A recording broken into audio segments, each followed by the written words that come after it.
A Boeing 737 carrying 132 passengers begins to climb uncontrollably, just moments before landing. The pilots desperately try to push the nose down, but the aircraft seems determined to ascend. Its speed drops dangerously, and the stick shakers activate a loud vibration signaling an imminent stall. Terrified passengers grip their armrests as the engines roar, and the aircraft shudders violently. Will the pilots regain control?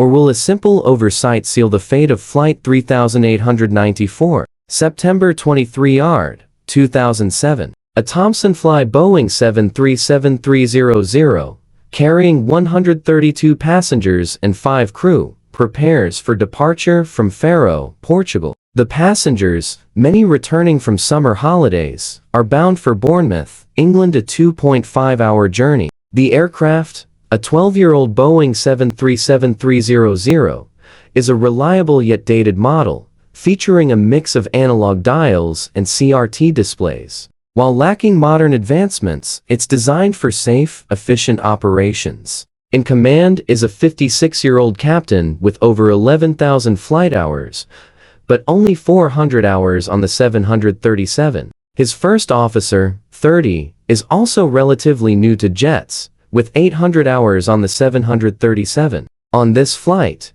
the first officer will handle the controls, while the captain monitors. At 9:30 p.m. local time, Flight 3894 takes off smoothly. The pilots climb northward over Spain toward the UK. In the cabin, passengers settle in, some chatting, others reading or dozing in the dim cabin light. Behind the cockpit door, the crew prepares for landing in Bournemouth. Low cloud cover means the runway will only be visible for 100 feet above the ground. The captain, anticipating challenges, took extra fuel to allow for 2 landing attempts if needed. Approaching Bournemouth, the first officer initiates descent. At 7 miles from the runway, the aircraft intercepts the glide slope, a critical phase of the landing. The auto throttle adjusts the engines to idle, guiding the aircraft on its descent. But then, unnoticed by the pilots, the auto throttle disengages. There's no audible alert, only a flashing red light.